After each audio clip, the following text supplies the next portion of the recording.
everyone. Welcome back to Mandarin Pod for Children. To protect speakers' privacy and enhance audio quality, some or all voices in this episode are created with AI assistance.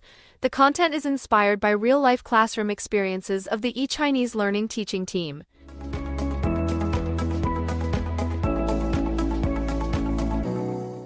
I'm Grace, and today we're diving into a super important topic: what to do when your child isn't interested in learning Mandarin, at least not at first. If you've ever faced resistance, boredom, or total disinterest from your little one, today's episode is for you.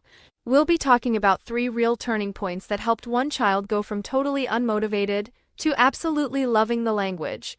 To walk us through this story, I'm joined by Bruce, a dad living in Canada with a 6-year-old daughter, Sophie. Sophie's been learning Mandarin for about 2 years now, but it hasn't always been smooth sailing. In fact, Bruce, I remember you once told me, if someone had told me 2 years ago that Sophie would one day ask for more Mandarin cartoons, I would have laughed.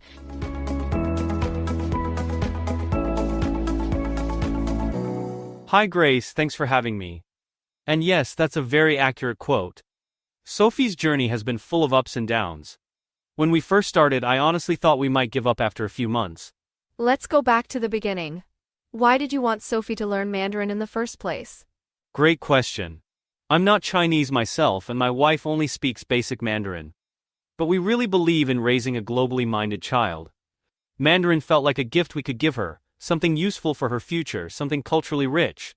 So we started her at age 4, thinking she'd just pick it up naturally. And did she? Absolutely not. At first, she hated it. The classes felt long. The tones were hard. She didn't see the point. It was a battle just to get her to sit through a 20-minute lesson. So what changed? You've mentioned 3 turning points that made all the difference. Let's walk through them. Sure. The first turning point was when we realized that she needed to feel competent, not just exposed. We were throwing songs and cartoons at her, hoping she'd absorb it, but it turns out she needed to feel a little success first. How did you create that sense of success? We stopped trying to cover so much material and focused on just a few high-frequency phrases. We used them at home every day. Like, instead of saying brush your teeth, we'd say it in Mandarin. Just one phrase. And when she used it correctly, wow, the pride on her face. It made her feel capable, like she could do this. That's such a practical and powerful tip. Less is more, especially when it builds confidence. Exactly. Once she saw that she could understand and use something, she wanted to do more. We started building little routines around that: snack time, bedtime, greetings. And each time she succeeded, it chipped away at her resistance.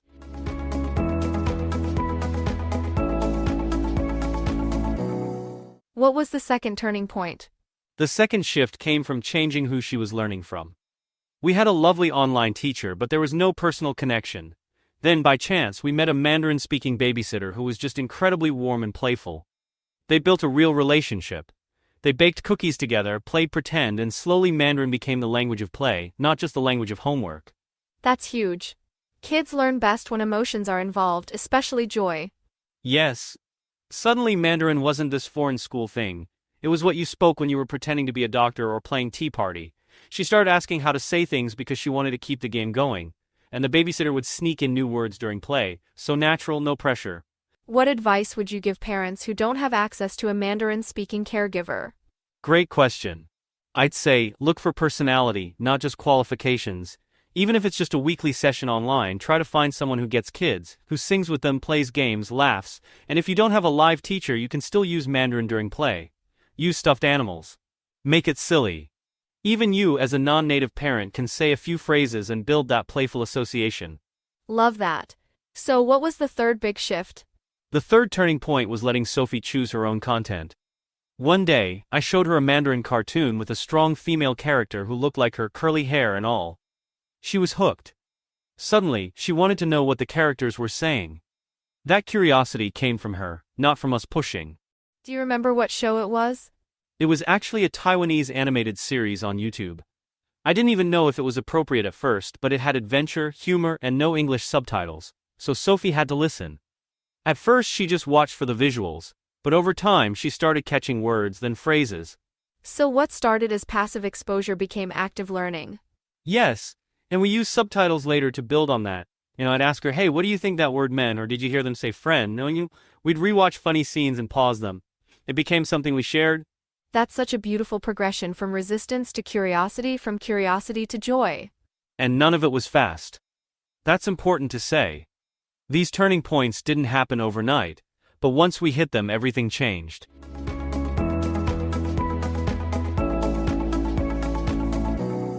So if a parent listening today is at that "my child hates Mandarin" stage, what would you tell them? First, don't panic. Disinterest is not failure. It's just part of the process. Second, zoom in. Instead of focusing on how many characters they know, ask, are they enjoying anything about this? Can I create one tiny success? One warm moment? And finally, stick with it but flex your methods. What works at age 4 might not work at age 6. Be open to evolving. And don't forget, your attitude matters more than your accent. If you treat Mandarin as something special, joyful, and valuable, your child will feel that. thank you so much for sharing this, Bruce. I think many parents will breathe easier after hearing your story. Thanks for having me. And to all the parents out there, hang in there. You're planting seeds that may take a while to grow, but when they do, the results can really surprise you. Beautifully said. Before we wrap up, here are a few actionable tips you can try at home. 1. Create a success moment every day. So, use one Mandarin phrase during a routine moment, like saying "let's eat" or "good night." Repeat it daily until it sticks. 2. Link Mandarin to joy, whether it's playtime, cooking, or cartoons. Let Mandarin be part of the fun, not just the lesson. 3. Give kids agency. Let them pick a cartoon, a game, or a song even if they don't understand it all. The interest has to come from them too. 4. Celebrate progress, not perfection. Cheer when they use a new word even if it's messy. That confidence is the fuel for the next step. 5. Reflect regularly. Ask yourself and your child what's working. What's fun? What feels hard? Learning is dynamic. Check in often. That's it for today's episode of Mandarin Pod for Children. If you found today's story helpful, don't forget to subscribe, leave a review, and share this episode with a fellow parent who might be struggling. You're not alone, and your efforts are making a difference. I'm Grace, and I'll see you next time. DM me to get a free online 1-to-1 Mandarin lesson plus a free Chinese-themed gift delivered to your doorstep.